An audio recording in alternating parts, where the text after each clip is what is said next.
with us. You may have questions for them. I want to, well, let me start out by saying that the people of this village, the people of Kankakee County also, and the folks who run the county, run the local governments, everybody stepped up here.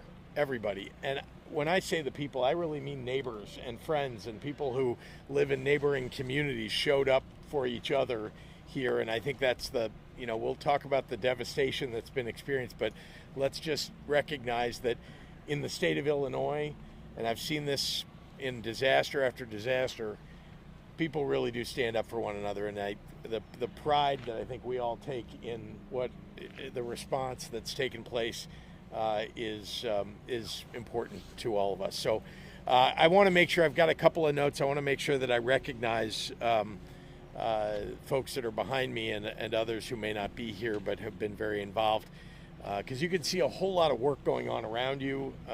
Commonwealth Edison just over the last few days has restored power to 99% of the homes that lost power, and we're expecting them to be at 100% by tonight. And we have the CEO of ComEd here, who came himself yesterday and has been here for more than 24 hours to make sure everything went the right way and that the response was quick. The tornado that struck Kankakee and Aroma Park, as all of you know, caused tremendous damage.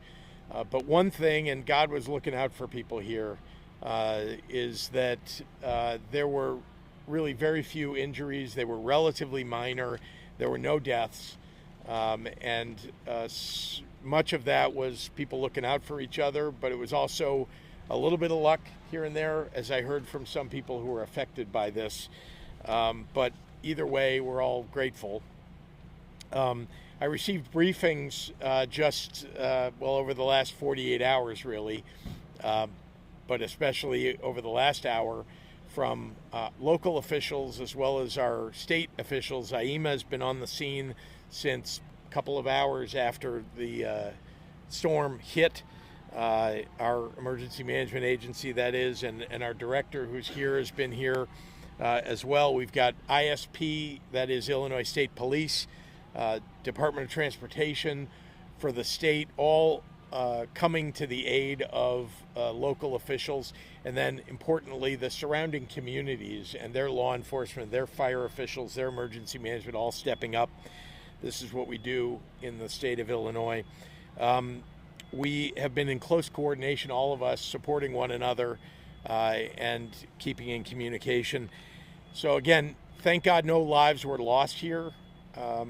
But these storms have caused a number of minor injuries, as well as 300 impacted properties. I think it's now up to 460 that have been evaluated for some damage.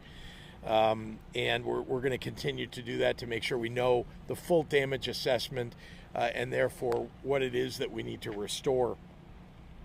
There were 30 homes, maybe more now, that have been assessed that have been totally destroyed. So there is a lot more work that's going to need to get done. Damaged properties, as many of you know, included local schools, Riverside Hospital, Shapiro Developmental Center, and the Kankakee County Jail and Courthouse.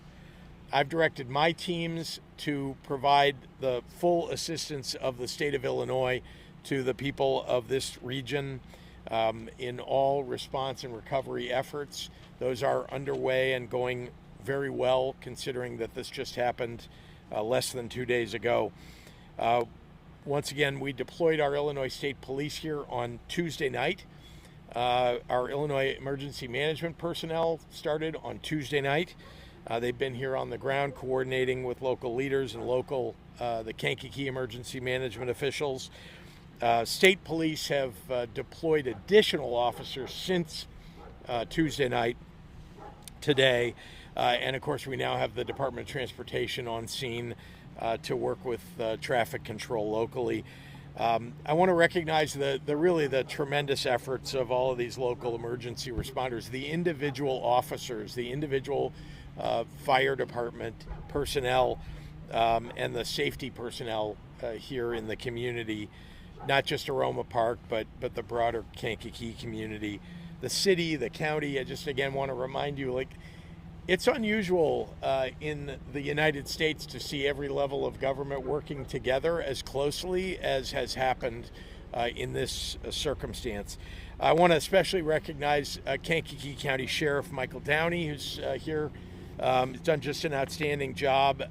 The Emergency Management Agency Director for Kankakee, Becky Powell. Are you here, Becky? There she is. Everybody has pointed at Becky and Michael for their leadership during this very trying time for everybody, and I want to thank you for all the work that both of you have done.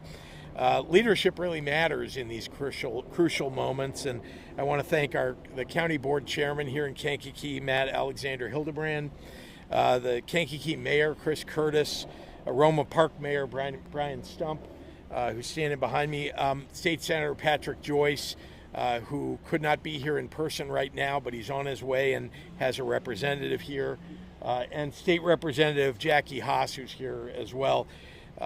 We're all in this together, and I just want to be clear with everybody, and everybody should know, I have heard from concerned citizens across the state of Illinois wanting to know how they can help. And I'm talking about people not just who live in the surrounding communities, but across the state. It is great. It is a reminder to all of us that we are one Illinois, especially when in a crisis, when we need each other, we are there for one another. In our effort to try to address the aftermath of this storm, we see that the damage that it's caused. The state stands ready to put our resources forward to assist in the rescue and recovery that's taking place right now. So with that, I'm happy to answer any questions, and I also have experts behind me who know minute by minute, hour by hour what's been happening here. Governor, how much money could potentially be available for this community that was hit so hard, and could there be federal money coming? Yeah, so we start with an assessment of all the damage, and of course there are individuals who have insurance. There are some people who have less than they need. We want to make sure that we're providing all the resources for the immediate crisis for people. If you don't have a home right now, you need a place to stay. Now, as it turns out, and I've heard this from all the local officials, many of the people who've been displaced have family that live in the area, and they've gone to stay with their family while their homes are being repaired, or maybe for longer. And so we're going to help, though, with the shelter that people need if they don't have that available to them. That's the immediate need being met. The medium term is we've got to assess all the damage and figure out how much it will cost to restore, well, not just the individual homes and the damage that's been done, but very importantly also the community resources and infrastructure. So you can see that some of the power is being restored, actually all the power is being restored right now, but there are other damage. There's other damage that's been done, and we want to help address that. So I can't put a number on it for you because we don't have that assessment yet. You asked about the federal government. What comes before we get federal assistance is the assessment. Then we go to the federal government, to FEMA, and show them what the damage is, and if it meets a threshold, then FEMA then considers whether they're going to provide resources from the federal government. We expect that they would and should. There's a whole lot of damage. I can tell you, just looking around, this looks like a circumstance where federal resources will be triggered and should come to this community. Yeah, yes, sir, Chris. Governor, this summer you asked for federal money that was rejected by FEMA. What gives you that confidence that the political waters that may have impeded that ask won't be at play this time? Well, look, politics shouldn't play any role in addressing emergencies and crises that exist across the country or in the state of Illinois.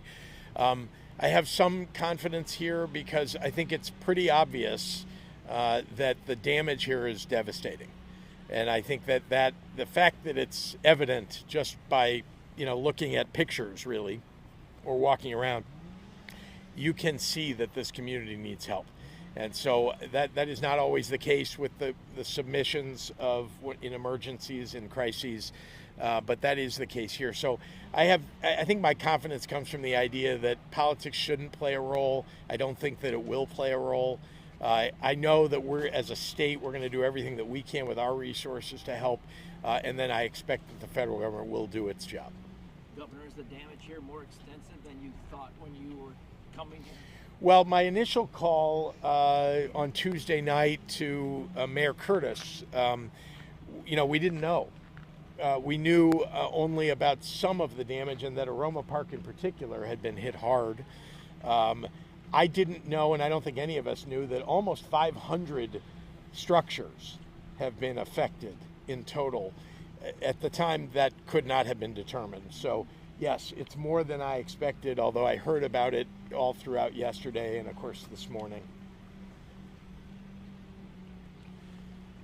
So what is the next step when it comes to getting people the immediate relief they need, and then on the long term when it comes to the dollar amount that it comes to fixing all of this in Aroma Park? Well, maybe if you don't mind, I'm going to ask my director of IEMA, because he's in charge of the damage assessment and also meeting the immediate needs. Thank you, Governor. Yes, sir.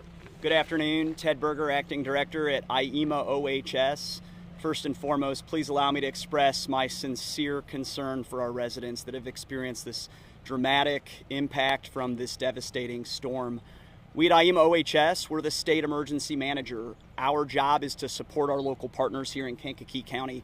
One of the ways we can support that, of course, is to be clear-eyed to ensure that public safety and life safety needs are met.